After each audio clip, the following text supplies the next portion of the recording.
Le Stade français est l'une des plus vieilles associations sportives en France. Il existe depuis 138 ans.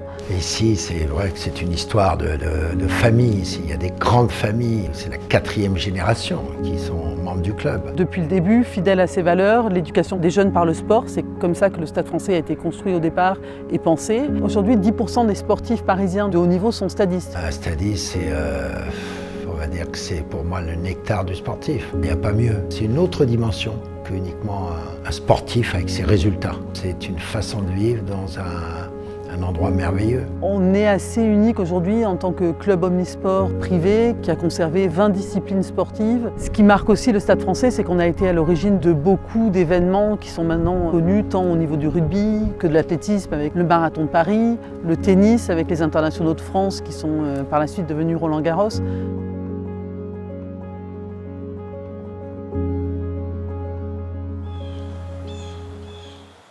La Faisanderie, c'est un lieu magique, c'est un nectar de qualité de vie, marqué par cet écrin de verdure qui est magnifique et qui vous permet de vous épanouir plus facilement. C'est un site de 10 hectares magnifique dans le parc de Saint-Cloud, donc c'est un parc dans le parc.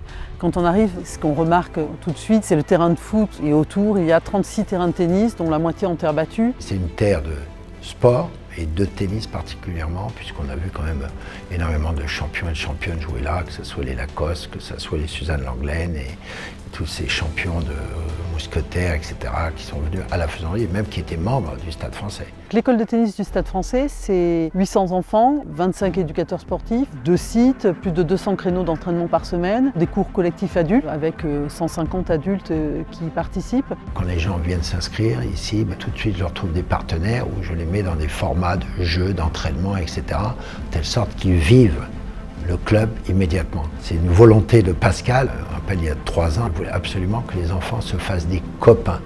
C'est la même chose au niveau des adultes. Dans cette école de tennis, il y a également un gros pôle compétition avec près de 100 enfants qui font plusieurs entraînements par semaine à des niveaux de compétition un peu différents, soit du perfectionnement, soit de la compétition plus intensive. Donc on facilite quoi? Le match, la progression des joueurs, parce qu'il n'y a rien de mieux que le match. Aujourd'hui au Stade français, l'Open qui est le plus important, c'est l'Open des jeunes de tennis, U14, donc c'est 14 ans et moins, qui est d'envergure internationale. Il y a toujours eu des tournois jeunes ici, mais on s'est dit il faut créer quelque chose qui va faire vibrer nos enfants du club, parce qu'on l'a fait pour les gosses du club, pour qu'ils voient les meilleurs jeunes et qui s'inspirent et qui, à la limite, prennent un petit peu de ce parfum qui est la compète, d'aller au-delà de soi. Zverev, Tsitsipas, enfin tous les joueurs connus ont participé à l'Open des jeunes au Stade français. Notre tournoi, il a une spécificité qui est qu'on est sur terre battue. Et la terre battue, c'est Roland-Garros.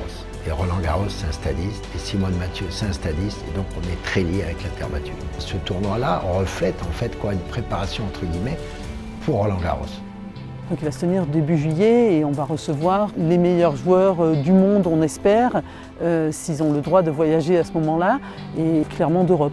Et bien sûr, on demande à faire la finale à Roland-Garros sur le court de Simone Mathieu. Il y a plein d'idées, il y a plein de volontés de la part du Stade français pour remettre ce tournoi encore plus haut, plus grand.